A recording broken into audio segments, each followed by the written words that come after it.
अमृतं गमय। ओम शांति शांति शांति।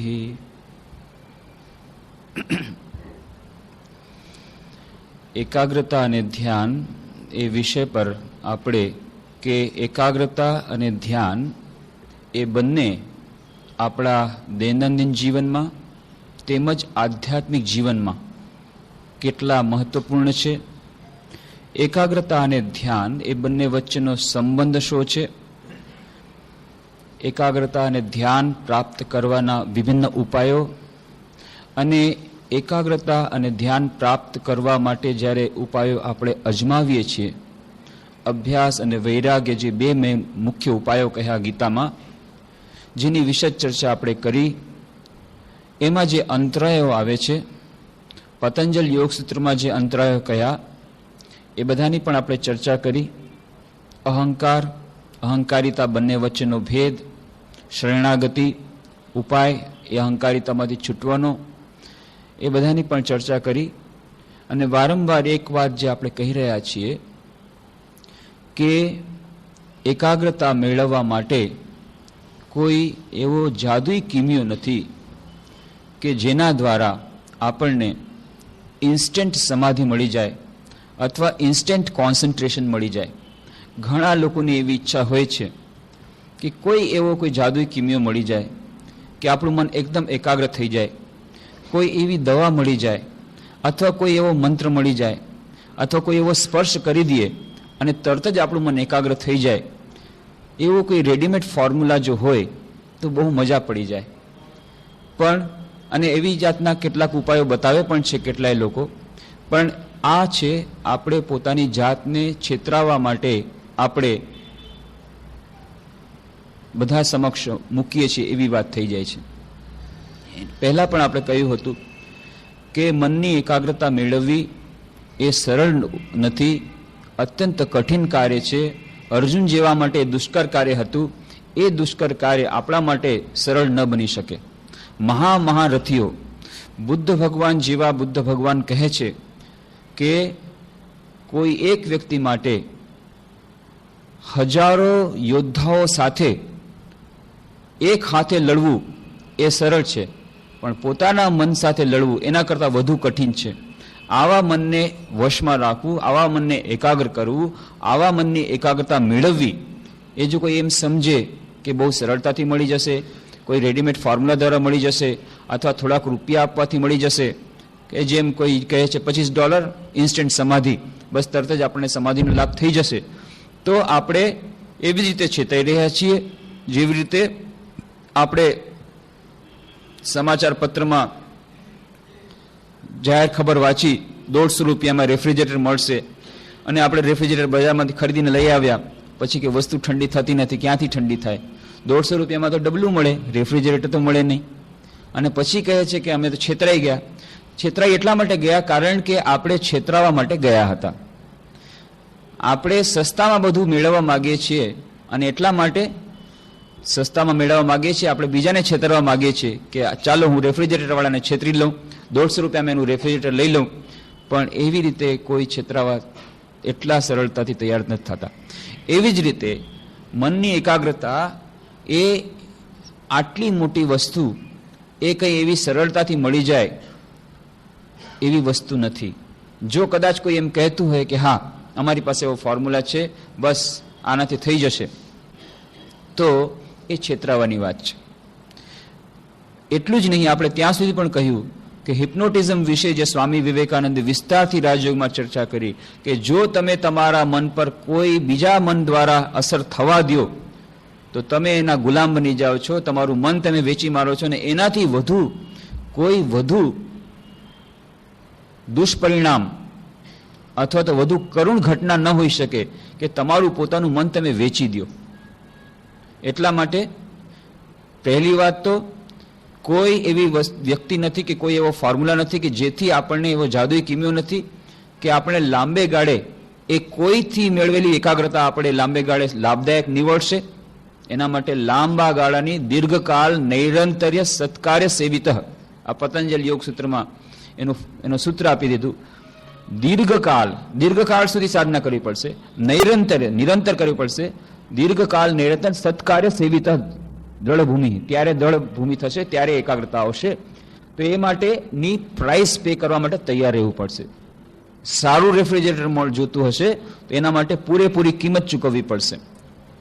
પૂરેપૂરી કિંમત ચૂકવવા માટે આપણે જો તૈયાર હોય તો જ આપણને સારો માલ મળશે. એવી જ રીતે મનની એકાગ્રતા કેળવવા માટે પણ આપણે પૂરેપૂરી કિંમત ચૂકવવા માટે, એટલે કે એના અભ્યાસ માટે આપણે તૈયાર રહેવું પડશે.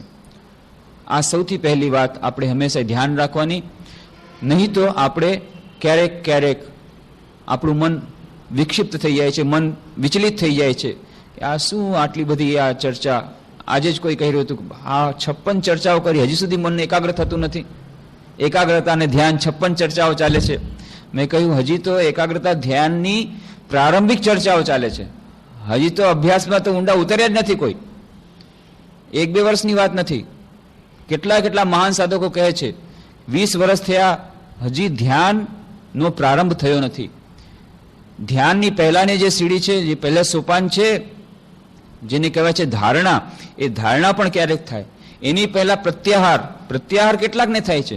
પ્રત્યાહાર પહેલા પ્રાણાયામ, એના પહેલા આસન, એના પહેલા યમ નિયમ. હજી યમ નિયમ જ આપણે પૂરા કર્યા નથી. એકદમથી ઇન્સ્ટન્ટ સમાધિ આપણને જોઈએ છે. તો એકદમથી જો આપણે છલાંગ લગાવવા જોઈએ તો નીચે પડી જશું, પછડાઈને મરી જશું. એટલા માટે યમ અને નિયમમાં જ્યાં સુધી આપણે પ્રતિષ્ઠિત નથી થયા, થોડાક એકદમ પ્રતિષ્ઠિત તો નહીં થઈએ. સત્ય ઠીક છે, આપણે ગાંધીજી જેમ 100% કે બીજા જો કહે છે સત્યમેવ જયતે, એના પ્રમાણે 101% પાલન નહીં કરી શકતા હોય, પણ સત્યનું થોડું પાલન. એવી જ રીતે પવિત્રતા, સત્ય, અસ્તેય, બ્રહ્મચર્ય, અપરિગ્રહ, આ બધા જે યમ કહ્યા, નિયમ, શૌચ, તપ, આ બધામાં જો આપણે થોડાક પણ પ્રતિષ્ઠિત નહીં થયા હોઈએ તો ધારણા અને ધ્યાનની સ્થિતિ આવવી તો હજી વધુ કઠિન છે. એ તો 7મ સોપાન ધ્યાન અને 8મ સોપાન સમાધિ. તો એવી રીતે એ સરળતાથી મળી શકે એમ નથી. એ આપણે પહેલા જાણી લેવું જોઈએ. સોપાનો એક પછી એક આપણે સર કરવા પડશે અને એ રીતે એની માટેની તૈયારી આપણે રાખવી પડશે. તો આ તો થઈ પહેલી વાત. અને બીજી વાત કે આપણે જ એકાગ્રતા એ આપણા દૈનંદિન જીવનમાં તેમજ આધ્યાત્મિક જીવનમાં બંને રીતે મહત્વપૂર્ણ છે. અને એનો થોડો પણ અભ્યાસ એ આપણને ઘણું બધું ફળ આપશે.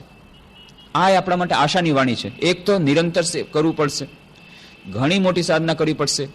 પૂર્ણ દળભૂમિમાં પ્રતિષ્ઠિત થવા માટે તો લાંબી સાધના કરવી પડશે. પણ આશાની વાણી શું છે? આશાની વાણી એ છે કે જો આપણે આજથી અભ્યાસ કરશું, પ્રારંભ આજથી જ એનું ફળ મળવાનું શરૂ થઈ જશે. આપણા દૈનંદિન જીવનમાં તેમજ આધ્યાત્મિક જીવન માટે એનો જે લાભ મળવાનો છે, એ એકાગ્રતાના અભ્યાસનો એ લાભ મળવાની શરૂઆત થઈ જશે. એ આપણા માટે આશાની વાણી છે. પૂર્ણતા એ તો હજી ઘણી દૂર, સમાધિ ઘણી દૂર, પણ આ એકાગ્રતાના ધ્યાનનો અભ્યાસ આપણા દૈનંદિન જીવનને પણ સફળ બનાવશે, દૈનંદિન જીવનમાં સફળતા આપશે. પછી આપણે જે પણ ક્ષેત્રમાં હોઈએ, એ વિદ્યાર્થી વિદ્યા અધ્યયનના ક્ષેત્રમાં હોય, કે કોઈ ઓફિસનું કાર્ય કરતો હોય, કે ગૃહિણી ઘરકામ કરતી હોય, ગમે તે ક્ષેત્રમાં આપણે જે કાર્યરત થઈશું, આપણું દૈનંદિન કાર્ય એ પણ વધુ સારું બનશે, એ પણ વધુ સફળ બનશે. આ એકાગ્રતા ધ્યાનના અભ્યાસ દ્વારા, જે વિભિન્ન ઉપાયો આપણે અત્યારે જેની ચર્ચા કરી રહ્યા છીએ એના દ્વારા, એની સાથે સાથે આધ્યાત્મિક જીવન માટે પણ આપણે તૈયાર થશું. શાશ્વત સુખ અને શાશ્વત શાંતિ એના માર્ગ પર પણ આપણે આગળ ધપીશું. આ છે આશાની વાણી. આ એક વસ્તુ યાદ રાખવાની, એકાગ્રતા આપણા માટે અત્યંત આવશ્યક છે. એની વિસ્તારની ચર્ચા આપણે કરી હતી. સ્વામી વિવેકાનંદ તો ત્યાં સુધી કહે છે કે if I had to do my education over again and if I had any voice in the matter, I would first learn how to concentrate my mind and then collect facts at my will. જો મને ફરીથી અભ્યાસમાં પરોવામાં આવે, ફરીથી મારો અભ્યાસ શરૂ કરવામાં આવે અને જો મને કહેવામાં આવે કે તમારે કેવી રીતે અભ્યાસ શરૂ કરવો છે, તો સ્વામી વિવેકાનંદ પોતે કહે છે કે હું સૌથી પહેલા ભણવાનું છોડી દઉં, બીજું કાંઈ નહીં ભણું. સૌથી પહેલા મારા મનને એકાગ્ર કરવાની ટ્રેનિંગ હું પોતાને આપીશ. એકવાર જ્યારે મનની એકાગ્રતા મને મળી ગઈ, ત્યાર પછી તો જે બાહ્ય જે ઇન્ફોર્મેશન્સ, બાહ્ય જે માહિતી, એ માહિતી મેળવવામાં બહુ ઓછો સમય લાગશે. આ કોણ કહે છે? સ્વામી વિવેકાનંદ, કે જેઓ એન્સાયક્લોપીડિયા બ્રિટાનિકાના 10 મોટા મોટા ખંડ 10 દિવસમાં વાંચી લે, એટલી મને એકાગ્રતા હતી. પણ તેમ છતાં એમ કહેતા હતા કે મારી એકાગ્રતા ઓછી છે અને હજી જો મારે ફરીથી ભણાવવાનું આવે તો હું આવી રીતે ન ભણું, હું સૌથી પહેલા એકાગ્રતાનો અભ્યાસ પ્રારંભ કરું. તો આ મનની ટ્રેનિંગ, મનને એજ્યુકેશન દેવાની વાત, એકાગ્રતાનો અભ્યાસ, આ બધું આપણી શૈક્ષણિક પ્રણાલીમાં આજે નથી. અને એને જ કારણે આજે જે આપણા સમાજમાં વિદ્યાર્થી અવસ્થાથી જ આપણામાં ટ્રેનિંગ નથી આવી, મનની કેળવણીની ટ્રેનિંગ નથી આવી, મનની કેળવણી નથી આવી, એકાગ્રતાનો અભ્યાસ નથી આવ્યો. અને એની સાથે સાથે જે મનની બીજી જાતની કેળવણી વાત છે એ પણ નથી આવી. અને એને કારણે શું થાય છે? એને કારણે બસ જે સ્વામી વિવેકાનંદ સમયમાં હતું એનાથી પણ વધુ ખરાબ અવસ્થા. સ્વામી વિવેકાનંદ શું કહે છે કે અત્યારની ટ્રેનિંગ, એજ્યુકેશન શું છે? Bus book learning, એસિમ્યુલેશન of information. અને જો માહિતીનો ઢગલો એ જ જો જ્ઞાન હોય તો પછી આ હું તો લાઇબ્રેરીનો વધારે પ્રણામ કરું. લાઇબ્રેરીમાં કેટલી બધી માહિતીનો ઢગલો છે, માહિતી. અને આજકાલ તો કોમ્પ્યુટર થઈ ગયા છે, એમાં કેટલી બધી ઇન્ફોર્મેશન, કેટલી ડાટા તમે એકસાથે કલેક્શન કરી શકો. તો મનુષ્યમાં અને કોમ્પ્યુટરમાં શું અંતર રહી ગયું?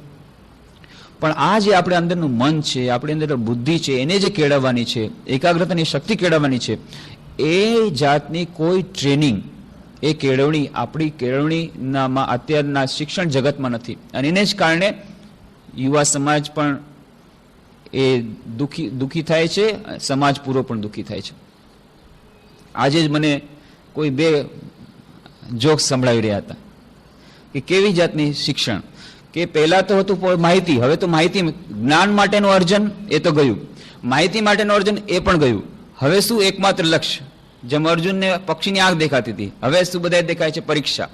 એ પણ પરીક્ષા પણ નહીં, અમારે જોઈએ છે જીવનનો ઉદ્દેશ્ય છે પૈસા કમાવા. પહેલું તો ઇક્વેશન અમે બધા પોતાની મેળે ઇક્વેશન પોતાના મનમાં રાખી લે છે. ફર્સ્ટ ઇક્વેશન, પહેલું ઇક્વેશન શું?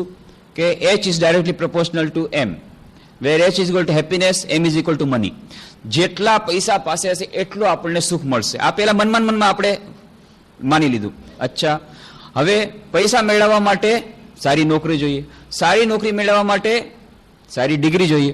એટલા માટે આપણું એકમાત્ર જીવન ઉદ્દેશ સારામાં સારી ડિગ્રી. સારામાં સારી ડિગ્રી એટલે ડોક્ટર અને એન્જિનિયર છે તો ડોક્ટર અને એન્જિનિયર માટે ટ્રાય કરવાની ફર્સ્ટ. એમાં ફેલ થાય તો પછી નેક્સ્ટ, અને તો ડોક્ટર અને એન્જિનિયર. આ આપણો જીવનનો ઉદ્દેશ.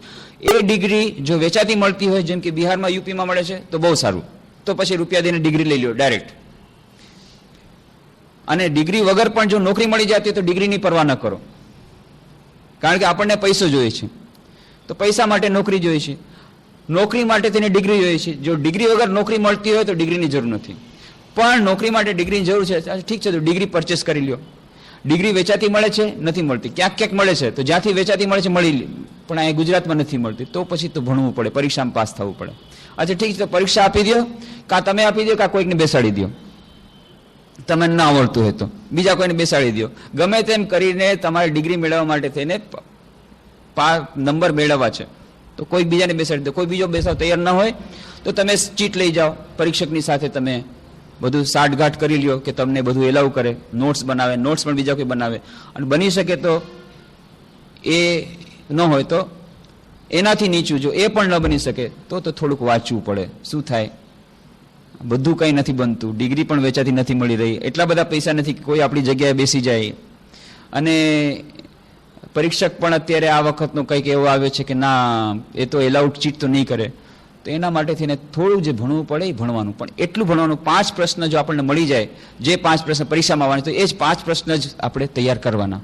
કારણ કે ઉદ્દેશ્ય છે h is equal two m is equal two degree is equal two પરીક્ષા. બસ પરીક્ષાનું રિઝલ્ટ. આ આપણા મનની આ સ્થિતિ. અને એટલા જ માટે જ્ઞાન અર્જન અલગ, મનની ટ્રેનિંગ, કાંઈ કરતા કાંઈ આપણે મનની કેળવણી કોઈ જરૂર નથી. શિક્ષણ એ તો મનની કેળવણી માટે નથી. શિક્ષણમાં આપણે જઈએ છીએ ફક્ત એટલા માટે, કારણ કે મિનિમમ અટેન્ડન્સ હોવી જોઈએ એટલા માટે જઈએ છીએ. અને એનાથી આપણને જો ડિગ્રી મળી જાય તો એનાથી આપણે નોકરી મળે, નોકરી મળવાથી આપણે પૈસો મળશે, પૈસો મળવાથી આપણે સુખી થઈશું. આ જાતનું ઇક્વેશન. એને કારણે શું થાય છે? એમએસસી ગોલ્ડ મેડલિસ્ટ બેન થઈ ગયા, પછી એક નાનકડી જીવનમાં ઘટના આવી,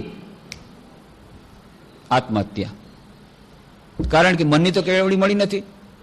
એમએસસી ગોલ્ડ મેડલિસ્ટ આ તરફ, બધાએ રાત આખી બેસી બેસીને પેપર વાંચ્યા, પ્રશ્નો તૈયાર કર્યા, જે પ્રશ્નો આવવાના છે એ પણ જોઈ લીધું, એમએસસી ગોલ્ડ મેડલિસ્ટ થઈ ગયા. પણ જીવનમાં એક નાનકડી કોઈ વિપત્તિ આવી, બસ એનો સામનો કરવાની હિંમત નથી, આત્મહત્યા. આ તો કેટલા બધા કિસ્સા જોવા મળે છે. એનું કારણ છે કે શિક્ષણમાં આજે અસલ કેળવણી, મનની કેળવણી, એની કોઈ ચર્ચા નથી. જે સ્વામી વિવેકાનંદે કીધું ફર્સ્ટ પ્રિફરન્સ, સૌથી પહેલી પ્રાથમિકતા આપવી જોઈએ શિક્ષણમાં કે મનની કેળવણીની, એવી જાતની કોઈ શિક્ષણ નથી. આજે બે જોક સાંભળી રહ્યો હતો કે એક ગણિતનો વિદ્યાર્થી ગોલ્ડ મેડલિસ્ટ, એ એક ગોવાળની સાથે વાત થઈ રહ્યો હતો. એ કે ભાઈ તું શું કરે છે? ભાઈ હું ગણિતનો વિદ્યાર્થી છું. તો હવે આટલું જરા ગણી દે ને, કેટલી ગાય છે? મને તો ગણતા વાર લાગશે, તું જરા ગણી દે ને કેટલી ગાય છે. ઘણી વાર પછી એણે કીધું 100 ગાય. કે આટલી વારમાં તો મેં 4 વાર ગણી લીધું, હું તો કઈ ગણિતનો વિદ્યાર્થી નથી. કે તને આટલી બધી વાર લાગી? તો કે કેવી રીતે ગણ્યા? તો કે જો અમારે ત્યાં અમને દાખલામાં શીખવામાં આવે છે કે દાખલામાં હોય કે જેટલા પગ હોય અને ગાયના 4 પગ હોય છે એને 4 થી ભાગી દેવાના. તો હું પગ ગણતો હતો, પેલા પગ ગણ્યા કેટલા પગ છે, એના પછી 4 થી ભાગી દીધા, એના પછી એની ગાય. તો ભાઈ સીધું ગાય ગણી લે ને, મેં જેમ ગણ્યું. કે ના, એ તો અમારે ગણિતમાં નથી આવતું એવું, એમાં તો ભાગાકાર કરવો પડે. એટલે પ્રેક્ટિકલ નોલેજ, વ્યવહારિક જ્ઞાન કાંઈ નહીં. એગ્રીકલ્ચર ગ્રેજ્યુએટ જાય છે અને પોતે વિશેષજ્ઞ બનીને ખેડૂતને આપે છે ટ્રેનિંગ આપવા માટે, આવી રીતે કરવું, આવી રીતે ખેતર નાખવું, આટલો ડોઝ આપવાનો, આવી ઇન્સેક્ટિસાઇડ રાખવાની, આટલું કરશે તો આટલું ક્રોપ થશે, આમ થશે. તો કેટલો પાક થશે એ તો મને કયો. તો કે આવું જો આમ કરીશ તો કે 150 મણ પાક થશે. 150 મણ નો થાય, 150 મણ નો થાય. અચ્છા, તો મને ફરીથી કેલ્ક્યુલેશન કરવા દે. 120 તો થશે જ. ના ના ના, 120 નો થાય. અચ્છા, તો કે જો ખેતર નહીં ખાતર નહીં નાખતો હોય તારે 90 તો થશે જ. ધીરે ધીરે કરતા નો થાય નો થાય નો થાય. તો કે 20 મણ બાજરો તો થશે જ થશે, હું કહી દઉં છું. તું ગમે તે કાંઈ નહીં કરને તો 20 મણ બાજરો તો તારો થશે જ આટલા ખાતરમાં. નો થાય, એ નો થાય. તો કે ના, તો શું કરો નો થાય? મારું શાસ્ત્ર ખોટું? તો કે આ તારું શાસ્ત્ર ખોટું. જુવારનો મેં બીજ વાવ્યા છે, બાજરો નો થાય.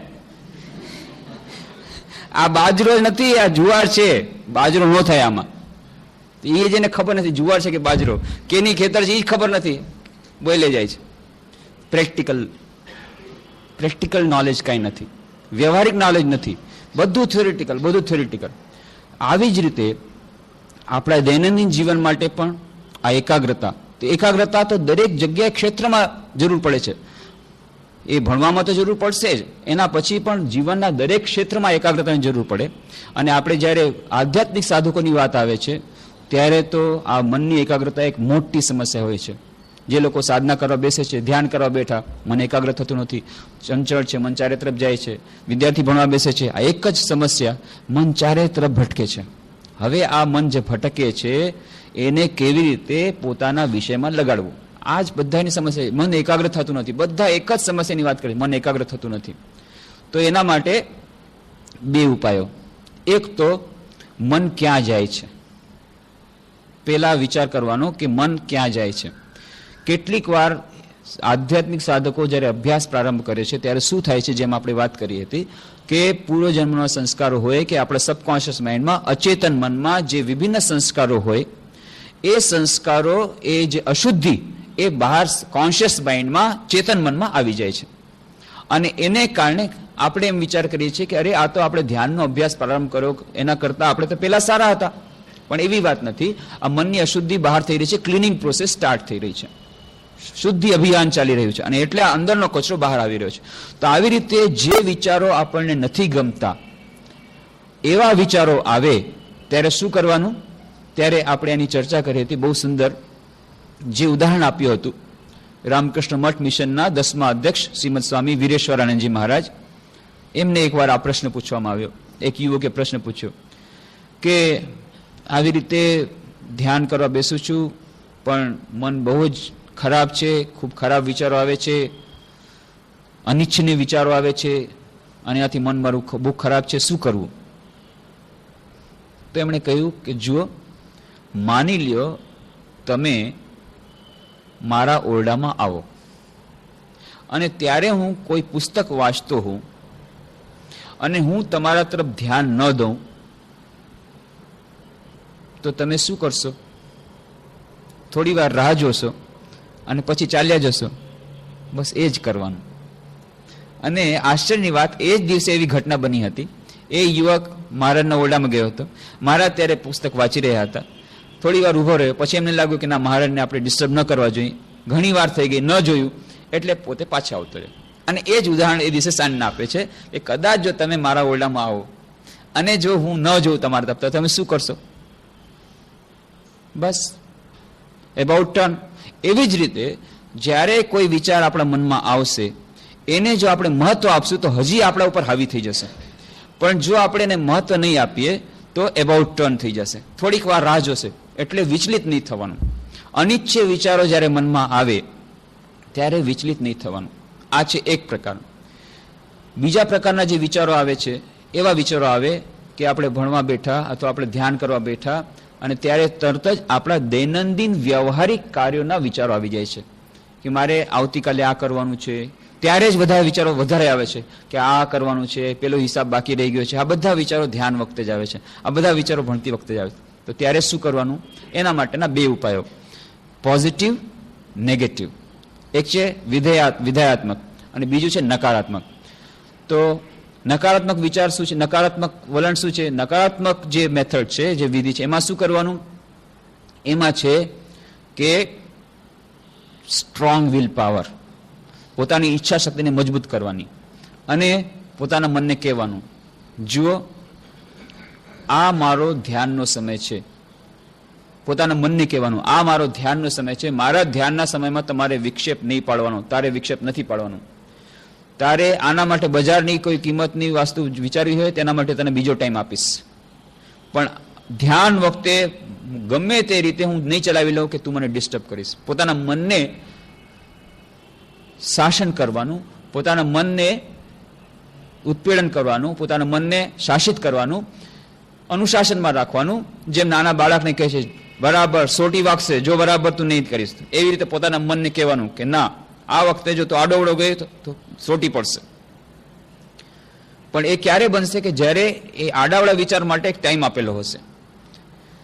એટલા માટે ઘણા વિદ્યાર્થીને કહું છું કે ઠીક છે, તમારે ભણતી વખતે આડાવડા વિચાર આવે છે તો એનો એકમાત્ર ઉપાય છે, આડાવડા વિચાર તો આવશે જ, દરેકે દરેક વ્યક્તિને આડાવડા વિચાર આવે જ, વિચારવાની એ મનની આદત જ છે. તો આડાવડા વિચાર કરવા માટેનો એક ટાઈમ નક્કી કરી દો, એક રૂટીન બનાવી લો, દૈનંદિન એક ટાઈમ ટેબલ બનાવી લો. આટલાથી આટલા વાગે ઉઠવાનું, આટલા વાગે જમવાનું, આટલા વાગે સુવાનું, આટલા વાગે ભણવાનું અને આટલા વાગે આડાવડા વિચાર કરવાના. થોડોક ટાઈમ એના માટે આપી દો. તો પછી તમે પોતાના મનને કહી શકશો ભણતી વખતે જ્યાં મન આડોડું કે ભાઈ તમારા માટે તો ટાઈમ આપેલો છે આડાવડો વિચાર કરવા માટે સાંજના 5 થી 5:30, અત્યારે મને ડિસ્ટર્બ નહીં કરવાનું. એવી જ રીતે ધ્યાન જે લોકો અભ્યાસ કરે છે એ લોકો પણ થોડો ટાઈમ આપી શકે. ભાઈ ઠીક છે, બાકી ટાઈમ તમારે જે વિચારવું વિચારો, બાકી તમે 24 માંથી તમને 23.5 કલાક તમારે જે વિચારવું વિચારો, પણ આ અડધી કલાક મારો ધ્યાનનો છે, એ વખતે આડાવડા વિચાર નહીં કરવાના. આવી રીતે પોતાના મનને શાસિત કરવાનું, એને અનુશાસનમાં લાવવાનું. જેમ નાના બાળકને ક્યારેક ક્યારેક સોટી દેખાડે છે, ભય પમાડે છે, એ રીતે ભય દેખાડવાનું કે બરાબર કરવું પડશે, નહીં કેમ કર, બરાબર રહેવું પડશે, અનુશાસન. બીજો છે પોઝિટિવ મેથડ.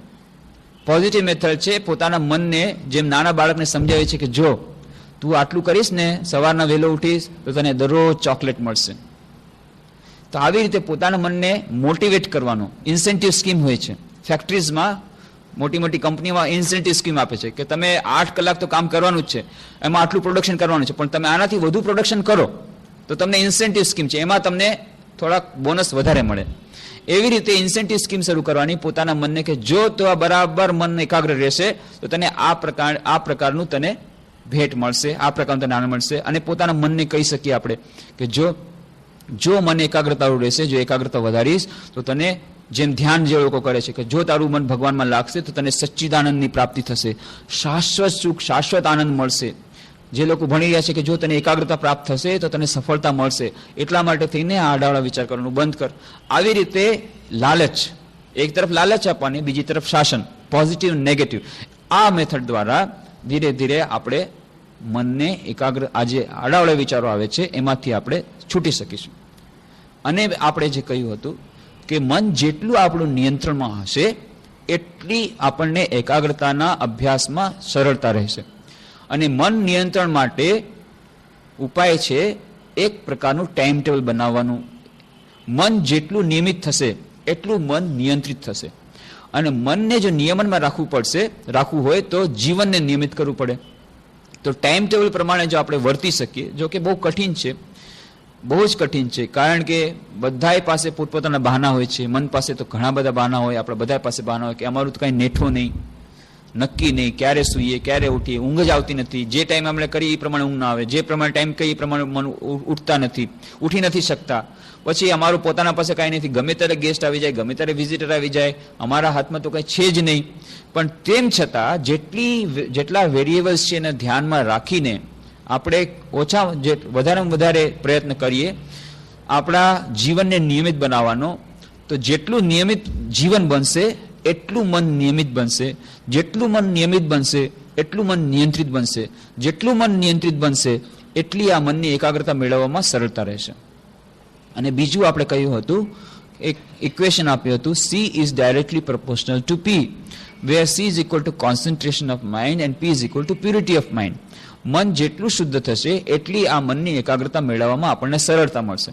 તો મન શુદ્ધ કેવી રીતે થાય એની વિસ્તારની ચર્ચા આપણે કરી, પણ વારંવાર આપણે કહી રહ્યા હતા કે કહેવું તો સરળ છે પણ મન તો શુદ્ધ થતું નથી. આડાવડા વિચારો આવે છે, કામ, ક્રોધ, લોભ, મોહ, મત્સર, ઈર્ષ્યા, આ બધા આપણામાં ભરેલા પડ્યા છે.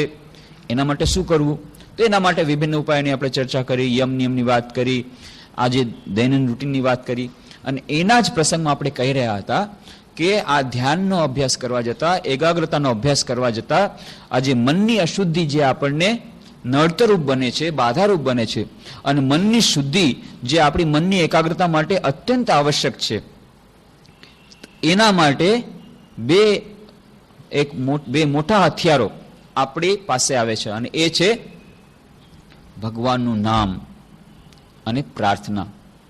મંત્રની શક્તિ દ્વારા મન એકાગ્ર થઈ જાય છે. તો મંત્રનો ડેફિનેશન જ એવી જ રીતે આપી કે મનાત ત્રાયતે ઇતિ મંત્ર, જે મનને ખેંચીને ઈશ્વરના ચરણોમાં લગાડી દે એનું જ નામ મંત્ર.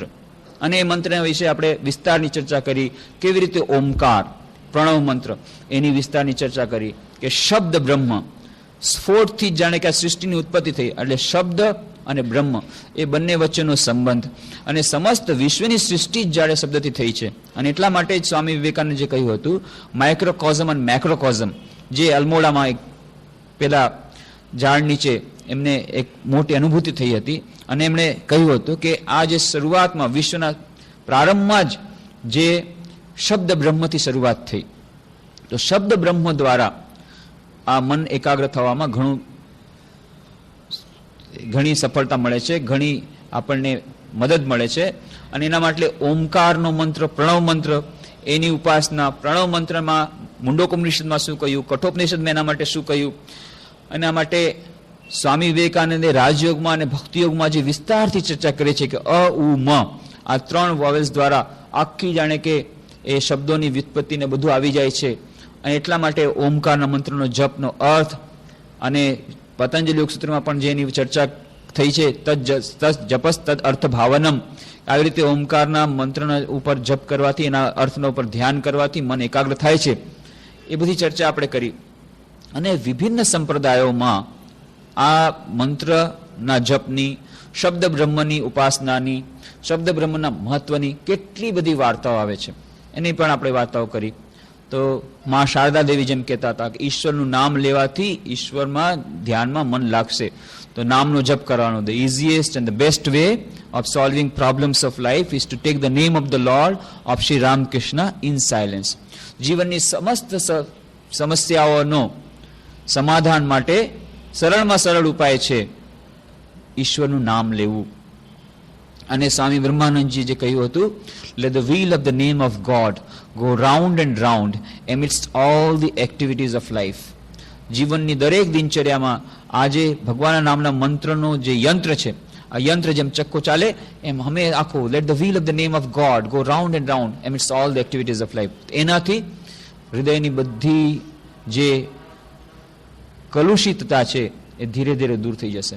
ત્યાં સુધી બ્રહ્માનંદજી મહારાજ કહે છે કે ઈશ્વરનું નામ કેવું છે, જેમ રૂની ગાસડી હોય અને નાનકડું તણખલું પડે આગનું, ભસ્મીભૂત થઈ જાય છે, એ રીતે ઈશ્વરનું નામ લેવાથી મોટા મોટા પાપો, મોટા મોટા ખરાબ કાર્યો એ બધાય ભસ્મીભૂત થઈ જાય છે. એ ભગવાનની નામની મહિમાની ઘણી બધી વાતો શાસ્ત્રોમાં આવી. આપણા જે મહાપુરુષોએ બધી વાત કરી. હવે એના માટે પ્રેક્ટિકલી શું કરવું? માન લો આપણે મંત્રનો જપ કરવા બેઠા, ગમે તે મંત્ર લઈ લ્યો, ગાયત્રી મંત્ર છે, જે મંત્રમાં શ્રદ્ધા છે એ મંત્રનો જાપ કરે. અને પ્રત્યેક ઈષ્ટ દેવતાનો એક એક પોતપોતાનો મંત્ર હોય છે. તો મંત્રનો એ અર્થ શું છે? મંત્રના અર્થનો પણ જપ કરવો જોઈએ. જપ કરતી વખતે મંત્રના અર્થનું પણ ચિંતન કરવું જોઈએ એમ કહેવામાં આવે છે. મંત્રના અર્થનું ચિંતન એટલે શું? મંત્રના અર્થનું ચિંતન એ જ કે મંત્રનો અર્થ જ છે એ ઈષ્ટ દેવતાનું એ નામ છે. તો જેમ એક ટોળામાં ઘણા બધા વ્યક્તિ હોય, ઘણા બધા માણસો હોય, એક માણસનું નામ પુકારવામાં આવે તો તરત જ એક જવાબ આપે છે. એવી રીતે દરેક ઈષ્ટ દેવતાનું પોતાનું નામ છે, એ જ એને જાણે કે બોલાવવામાં આવે છે. તો એ ઈષ્ટના મંત્રોના અર્થનું ધ્યાન કરવું એટલે કે એ ઈષ્ટ દેવતાના સ્વરૂપનું અથવા એના રૂપનું અથવા એના ગુણનું પણ સાથે સાથે ધ્યાન કરવું. બંને જ્યારે એક સાથે થાય છે ત્યારે એનો વિશેષ લાભ મળે છે. સ્વામી બ્રહ્માનંદજી મહારાજ કહે છે કે ફક્ત ધ્યાન કરવું એ પણ સારું, ફક્ત જપ કરો એ પણ સારું, પણ સફળતા મેળવવા માટે જો જપ અને ધ્યાન બંને સાથે કરવામાં આવે તો સફળતા ઘણા લોકોને વધુ જલ્દી મળે છે. તો કારણ કે મંત્રનો જપ કરવાથી જ જેનો મંત્ર ઉચ્ચારવામાં આવી રહ્યો છે એ ઈષ્ટ દેવતાનું નામ અને રૂપ સામે આવે છે. અને જે ઈષ્ટ દેવતાના નામ અને રૂપ આપણે સામે આવે છે એની સાથે શબ્દ બ્રહ્મ સંકળાયેલો છે એટલે એનું નામ સામે આવે છે. એટલે બંને એકબીજાથી સંકળાયેલા હોવાથી મંત્રનો જાપ અને મંત્ર અને ધ્યાન, ઈષ્ટ દેવતાનું ધ્યાન, આ બંને જ્યારે એક સાથે કરવામાં આવે છે ત્યારે સફળતા વધુ જલ્દી પાય છે. તો માની લ્યો કોઈએ શરૂ કર્યો, પ્રારંભ કર્યો કે મારે હવે મંત્રનો જાપ કરવો છે, ગમે તે મંત્ર લીધો, આ મારા ઈષ્ટ દેવતા છે, ગાયત્રીનો જપ કરવો છે, શિવજીનો મંત્રનો જપ કરવો છે, દુર્ગાનો જપ કરવો છે, રામનો મંત્રનો જપ કરવો છે. તો સવારના પોરમાં ઉઠીને પોતાના મનને એકાગ્ર કરવા માટે, પવિત્ર કરવા માટે, શુદ્ધ કરવા માટે, આ અભ્યાસ માટે સવારના બ્રાહ્મ મુહૂર્ત, જેમ આપણે પહેલા પણ કહ્યું તે બ્રાહ્મ મુહૂર્ત એ સારામાં સારો સમય છે. પણ જો કોઈ ન કરી શકે તો જ્યારે પણ ઉઠે, પણ ઉઠીને બીજા કોઈ પણ જાતના તરંગો, બીજા કોઈ પણ જાતના વિચારો આપણા મનમાં પ્રવેશે એની પહેલા જ્યારે સ્લેટ ક્લીન હોય ત્યારે જ, આ મનરૂપી સ્લેટ જ્યારે ક્લીન હોય ત્યારે જ એના ઉપર જો ઈશ્વરનું નામ લખવામાં આવે તો એનાથી વધુ ફાયદો થાય છે. એવી જ રીતે રાતના સૂતા પહેલા જો ઈશ્વરનું નામ લેવામાં આવે, મંત્રનો જપ કરવામાં આવે તો સબકોન્શિયસ માઇન્ડ, જે આપણા ઊંઘીએ છીએ જ્યારે, ત્યારે આપણું અચેતન મન કાર્ય કરતું હોય છે. ચેતન મન તો સૂઈ જાય છે પણ અચેતન મન કાર્ય કરતું હોય છે. તો અચેતન મન દ્વારા આ મંત્રનો જપ થતો હોય તો એનાથી ઘણી બધી શક્તિઓ ખીલે છે એ અચેતન મન દ્વારા. એટલા માટે આખો દિવસ જપ કરવાની વાત કરવામાં આવી, ગીતામાં પણ એ જ વાત કરવામાં આવી. તસ્માત સર્વેષુ કાલેષુ મામ અનુસ્મર યુધ્ય ચ. અર્જુનને શિક્ષા આપી. શું આપી? તસ્માત સર્વેષુ કાલેષુ. હે અર્જુન, આ માણસ ક્યારે મળશે કાંઈ કહેવાય નહીં. કોણ ક્યારે મળશે કાંઈ કહેવાય નહીં. મૃત્યુ ગમે તે ક્ષણે આવી શકે છે, ગમે તે ક્ષણે તમને અભિભૂત કરી શકે છે. અને એટલું વાત યાદ રાખજો, મરતી વખતે તમે જે વિચાર કરશો એ જ પ્રમાણે તમને મરતા પછીનો જન્મ તમને મળશે. અને એના માટે ભરત રાજાની વાત આવે છે કે રાજા ભરત એ એક હરણને ખૂબ પ્રેમ કરતા હતા અને મરતી વખતે હરણનું ચિંતન કરતા હતા એટલે એમને હરણ બનીને જન્મવું પડ્યું. કારણ કે હરણનું ચિંતન કરતા હતા. જેવું ચિંતન થશે મરતી વખતે એવી જ જાતનો જન્મ મળશે. પણ એટલી વાત પણ યાદ રાખવાની કે આપણે કહીએ છીએ અચ્છા બુદ્ધિમાન છીએ અમે તો બહુ, કાંઈ વાંધો નહીં, આખી આપણે જિંદગીમાં જે કરવું એ કરો ને, બસ મરતી વખતે આપણે બસ ભગવાન નામ લઈ લેશું, આપણે મુક્તિ મળી જશે, ભગવાનમાં મળી જશે. પણ આ કેવું સરળ છે, પણ કોમ્પ્યુટર આપણે એવું છે કે સમ ટોટલ, જેમ બિલિયર્ડ રમતા હોય તો બિલિયર્ડ બોલમાં જે સૌથી છેલ્લે કઈ જગ્યાએ જાય, જે આટલા બધા સ્ટ્રોક્સ માર્યા હોય, જેટલા સ્ટ્રોક માર્યા હોય એનું રિઝલ્ટન્ટ ફોર્સ અને રિઝલ્ટન્ટ ડાયરેક્શન એ પ્રમાણે જાય છે બોલ. એવી જ રીતે આપણા મનમાં આખી જિંદગીમાં આપણે જેવા કર્મો કર્યા હોય અને જેવા વિચારો કર્યા હોય એનું રિઝલ્ટન્ટ ડાયરેક્શન અને ફોર્સ એ પ્રમાણે મૃત્યુ સમયે એવું જ ચિંતન થાય છે. આપણે ગમે એટલું ચિંતન કરીએ એ છેવટે એ જ ચિંતન આવશે જે રામકૃષ્ણદેવ કહેતા હતા ને કે બસ એ માણસ મરી રહ્યો છે ત્યારે પણ એ કહ્યું છે, અરે રે જોતો જોતો લાલટેન તેલ બળી જાય છે, એની વાટ ઓછી કરો, વાટ ઓછી કરો, વાટ ઓછી કરો કરતા કરતા મરી ગયા. વિચાર તો કર્યો હતો કે મરતી વખતે ભગવાન આખો દિવસ અને રાત આપણે સંપત્તિની ચિંતા કરશું અને મરતી વખતે ભગવાનનું નામ લઈ લેશું, પણ નથી થતું. દિવસ અને રાત સંપત્તિની ચિંતા કરી હશે તો મરતી વખતે એ જ દેખાશે, અરે લાલટેનમાં વધારે બળી રહ્યું છે, તેલ વધારે બળી રહ્યું છે, એની વાટ જરા ઓછી કરો, અને એમ કરતા કરતા જીવ નીકળી જશે. તો આ તો સ્વાભાવિક છે. એટલા માટે શ્રી કૃષ્ણ ભગવાન શું કહે છે? તસ્માત સર્વેશુ કાલેશુ મામ અનુસ્મર યુદ્ધ છે. એટલે હંમેશા મારા નામનો ભગવાન મારું નામ લે, ભગવાનનું નામ લે, પણ સાથે સાથે યુદ્ધ પણ કર. બંને કરવું પડશે. યુદ્ધ કરતા કરતા ભગવાનનું નામ લેવું પડશે અને ભગવાનનું નામ લેતા લેતા યુદ્ધ કરવું પડશે. અને આના વિશેની આપણી વિસ્તારની ચર્ચા પછી કરવાના છીએ. યુદ્ધ કરવું એટલે કે આપણું સ્વધર્મનું પાલન કરવું. આપણે બધા યુદ્ધ ક્ષેત્રમાં છીએ.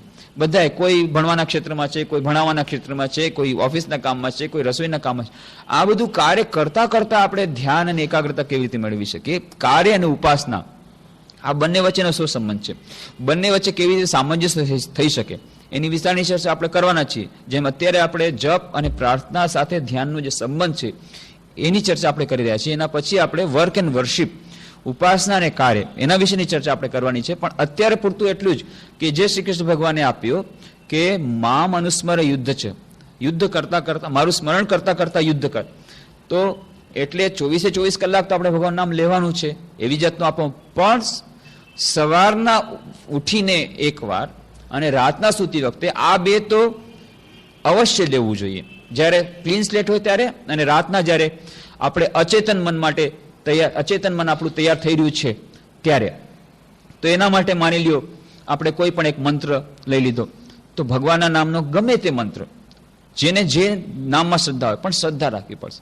તમને જે નામમાં શ્રદ્ધા હોય એટલું યાદ રાખવાનું કે આ નામની શ્રદ્ધાની તો કેટલી બધી વાતો આવી. આપણે આની પહેલા પણ ઘણી ચર્ચા કરી. શ્રીમદ ભાગવતમાં તો અજામિલની વાર્તા આપી. અજામિલ એ ખૂબ જ સંસારમાં આસક્ત માણસ. એને એક પુત્ર હતો. પુત્રનું નામ નારાયણ. એ નારાયણમાં, પોતાના પુત્રમાં ખૂબ જ આસક્ત. મરતી વખતે નારાયણ નારાયણ નારાયણ કીધું એટલે હરિના બધા જે દૂતો એ એના જીવને લેવા માટે આવ્યા. આ તરફ યમના દૂતો લેવા આવ્યા. અરે કે આના કર્મો તો એવા છે, અમારે મોટા ચોપડા બધા મોટા મોટા ભરાઈ ગયા છે આના માટે તો કાળા કર્મના, એટલે અમારે તેને યમલોકમાં લઈ જવાના છે. કે ના, અમને ઓર્ડર થયો છે, અને નારાયણ નામ લીધું છે એટલે એને તો હવે વૈકુંઠ લોકમાં જ લઈ જવા પડે. તો આવી રીતની વાર્તા આપે છે કે નારાયણ નામમાં એવી બધી શક્તિ છે કે અજાણતા પણ લેવાઈ ગયો. એ તો લેતો તો પોતાના પુત્ર નામનું, એને નારાયણ એટલે હરિ સ્મરણ નહોતું થતું, પણ અજાણતા પણ જો હરિનું નામ લેવાઈ જાય, નારાયણનું નામ લેવાઈ જાય તો કેવી રીતે એ ઉપયોગી થાય છે એની બધી વાર્તા, કેટલી બધી વાર્તા, કેવી બધી આપણા શાસ્ત્રોમાં છે, બીજા ધર્મોમાં પણ છે. અને બીજી એક વાર્તા આવે છે કે જેમ પેલા કહ્યું કે રામ નામ એ રામ કરતા પણ વધારે મહત્વનું, એવી રીતે કૃષ્ણ નામ એ કૃષ્ણ કરતા વધારે મહત્વનું.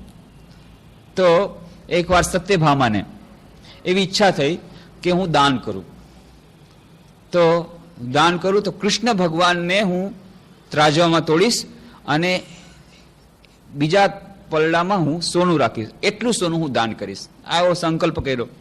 હવે ત્રાજવામાં એક તરફ તો કૃષ્ણ ભગવાનને રાખ્યા, બીજી તરફ સોનું, જેટલું સોનું હતું બધું નાખ્યું, પણ ત્રાજવું નમતું નથી. હવે તો સત્યભામા ગભરાઈ ગયા. હવે સોનું છે જ નહીં, ક્યાંથી કાઢવું? બધું સોનું નાખી દીધું, પણ ત્રાજવું એમને એમ. કૃષ્ણ ભગવાન આટલા ભારી, એ તો સમજમાં તેમને ત્યારે એમને ખબર નહોતી કે કૃષ્ણ ભગવાન આટલા ભારી છે, આટલો ભાર હશે એ ત્યારે કલ્પના નહીં. હવે શું થાય? ત્યારે રૂકમણીને વાત કરી. રૂકમણી કે ખમો, હું આવું છું, તમારી સમસ્યાનું હું સમાધાન કરી દઉં છું. અને તરત જ શું કર્યું? રૂકમણીએ એક તુલસીનું પાંદડું લીધું અને એમાં કૃષ્ણનું નામ લખ્યું અને બીજા પલડામાં નાખ્યું. જ્યાં પાંદડું લખ્યું તરાજવું નમી ગયું. એ વાર્તા બતાવવા માટે કે ઈશ્વરનું નામ ઈશ્વર કરતા પણ વધારે ગુણગ્રાહી છે, ઈશ્વર કરતા પણ વધારે ભારી છે, ઈશ્વર કરતા પણ વધારે મહત્વનું છે. આવીની કેટલી બધી વાર્તા. ડાકુ હતો, રસ્તા પરનો, હાઈવે પરનો ડાકુ, મુખ્ય રસ્તા પરનો, ઘોરી માર્ગ પરનો ડાકુ, અને ખૂંખાર, કોઈને છોડે નહીં. અને નારદ મુનિને એકવાર પકડી લીધા. નારદ મુનિ કે હું તને મારું, પણ ભાઈ મારી પાસે કાંઈ છે જ નહીં, કે મારો ધંધો છે મારવાનો, જે હોય કાઢ, પણ કાંઈ નથી મારી પાસે. તો આજે ફેરો મારો ફોગટ ગયો. તો કે તું મને તારી બધી કાহিણી કે, હું તારું કાંઈ ને કાંઈ તો હું તને મદદ કરીશ. મારી પાસે છે નહીં કાંઈ, પણ મારી પાસે જ્ઞાન છે.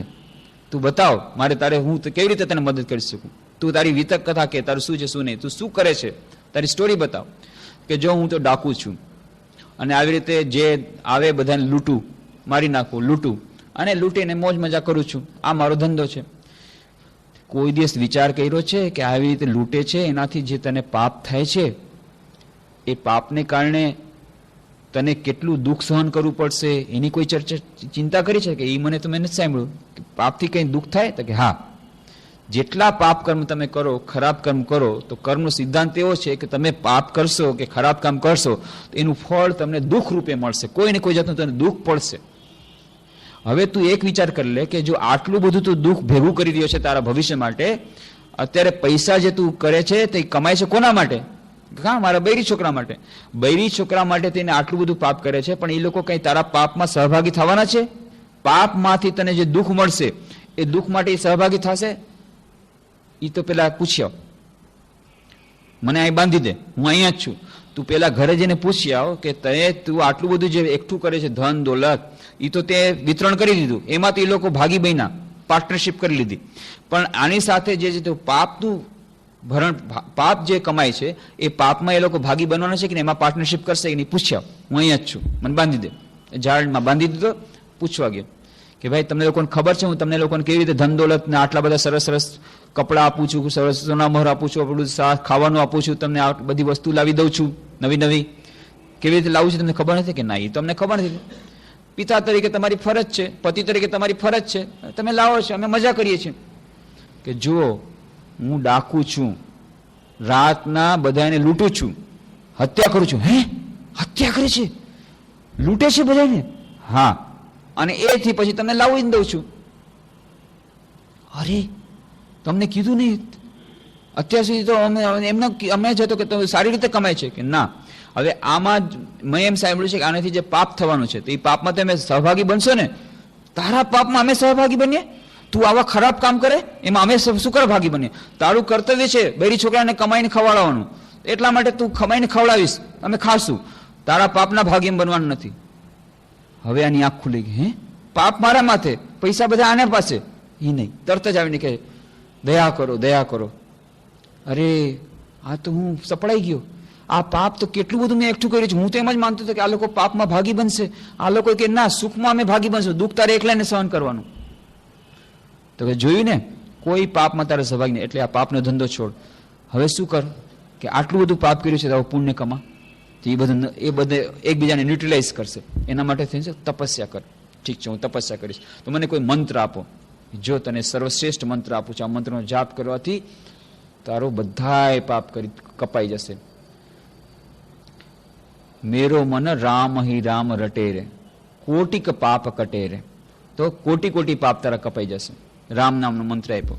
હવે આ તો આખો જીવન ડાકુગીરી કરી, રામ રામ બોલે તે રામ રામ બોલતા મરા મરા મરા, ઊંધો મંત્ર જપ કર્યો, મરા મરા મરા મરા. પણ મરા મરા મરા પણ રામ નામમાં એટલો અંતર છે કે ઉલટું બોલવામાં આવે, ગમે તે રીતે બોલવામાં આવે, એની જે શક્તિ છે એને કારણે શું થયું? એ મરા મરા મંત્ર જપ કરવાથી મહાન સંત બની ગયો. અને પછી તો આખું વિશ્વ એને ઓળખે છે, રામાયણના કરતા વાલ્મીકી ઋષિ બની ગયા એ મરા મરા મંત્રનો જપ કરવાથી, ઊંધો રામનું નામ જપ કરવાથી. તો આવી રીતે આ નામની મહત્તાની કેટલી બધી વાર્તાઓ આપણે ત્યાં છે. તો એના માટે જે ક્રિશ્ચિયન મિસ્ટિક્સ એની વાત જે આપણે કહી રહ્યા હતા કે ક્રિશ્ચિયનિટીમાં પણ આ લોગોસ, થિયોરી ઓફ લોગોસ છે કે શબ્દ બ્રહ્મની જેમ આપણે ત્યાં શબ્દ બ્રહ્મથી સૃષ્ટિનો પ્રારંભ થયો, એમ ત્યાં પણ કહે છે લોગોસ બ્રહ્મ એ world, in the beginning was the world, એથી શરૂઆત થઈ. પછી ધ વે ઓફ એ પિલગ્રમની આપણે વાત કરી કેવી રીતે ત્યાં પણ ઈસ્ટર્ન ઓર્થોડોક્સ ચર્ચમાં એવી જાતની એક વિધિ છે કે એમાં આ પ્રેયર ઓફ ધ હાર્ટ, જે પ્રાર્થના કરવાથી જેને આપણા જપની પ્રમાણે કહી શકીએ, કેવી રીતે એ લોકોને આ પૂર્ણતા મળે છે, એકાગ્રતા મળે છે, આધ્યાત્મિક જીવનમાં આગળ વધે છે, એની ઘણી બધી ચર્ચાઓ બધા ધર્મોમાં છે.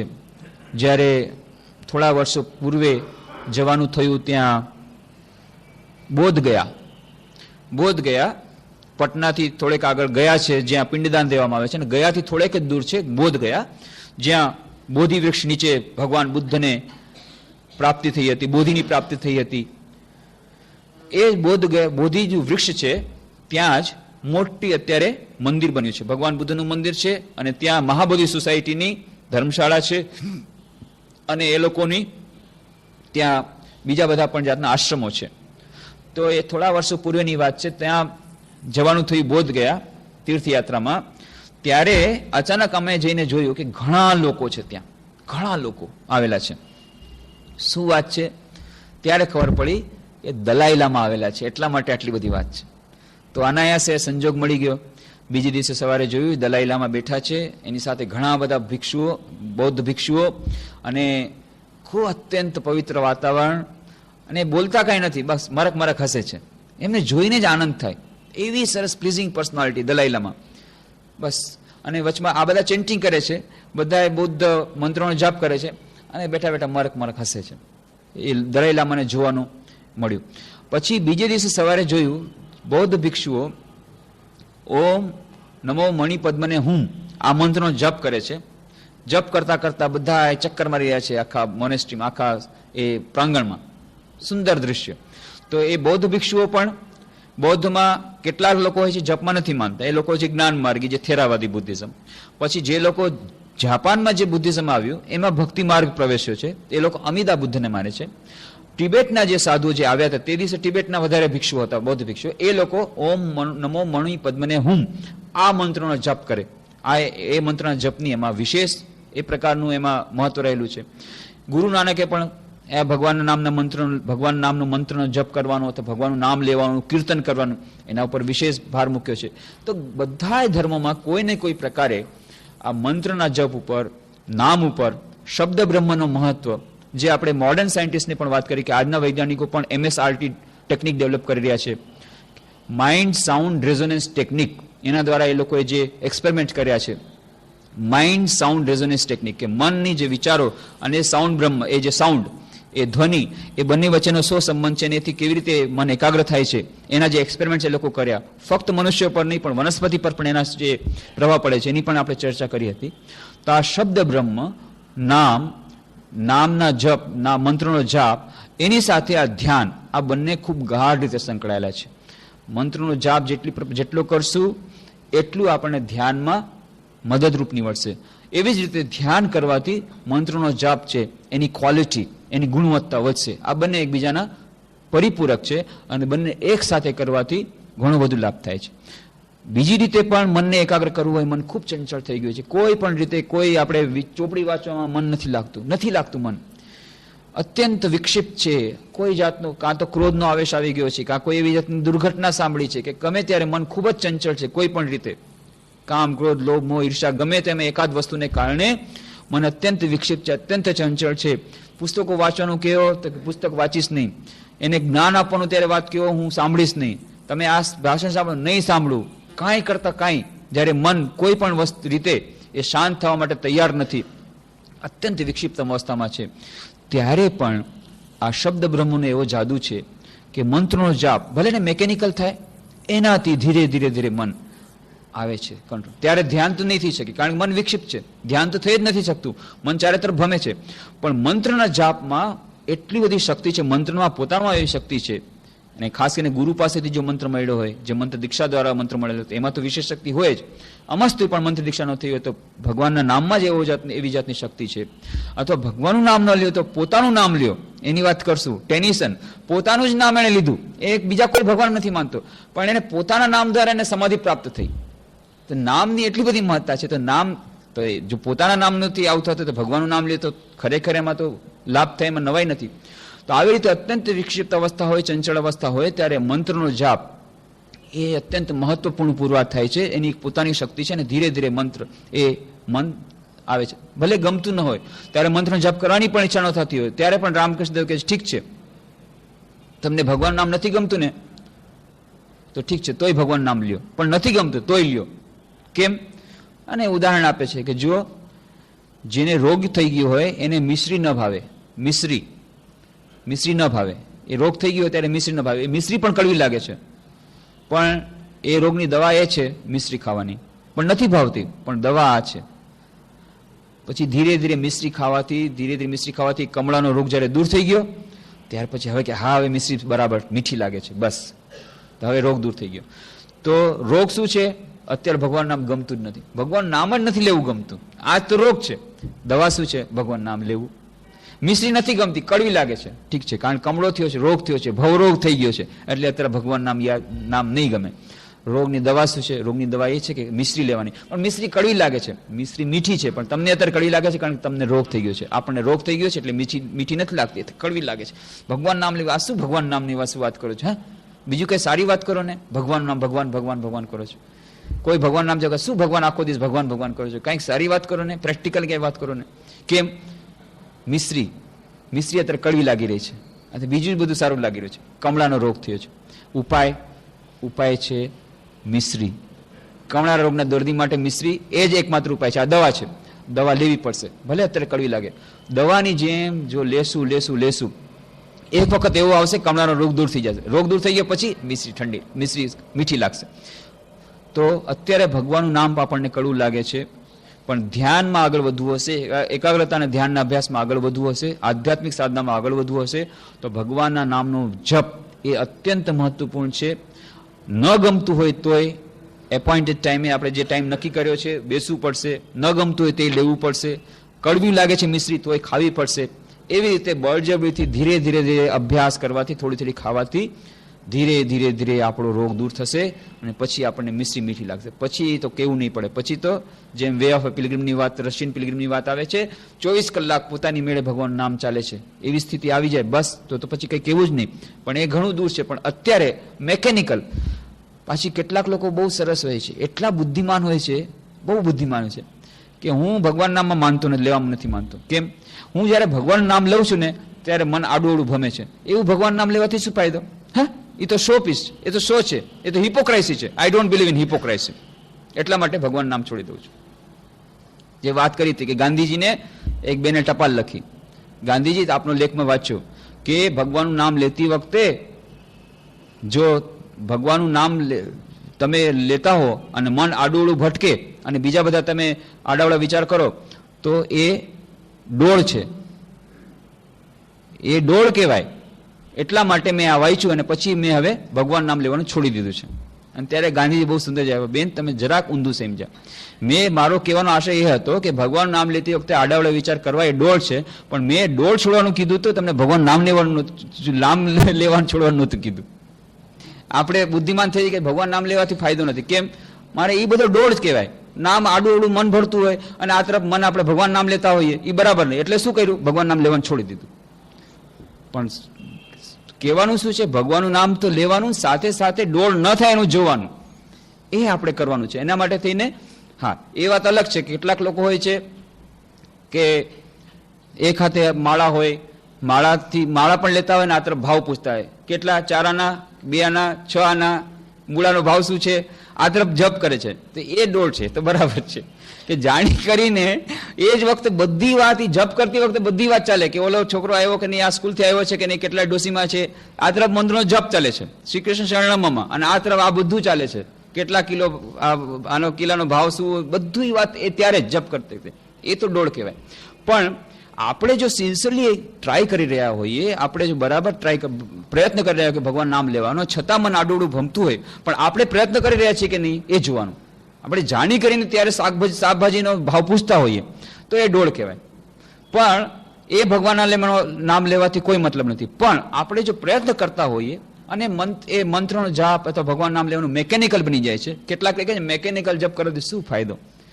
માં શારદા દેવીને એકવાર પૂછ્યું, માં ભગવાનનું નામ તો લઉં છું પણ મન તો એમાં લાગતું નથી, પછી ભગવાન નામ લેવાથી ફાયદો શું?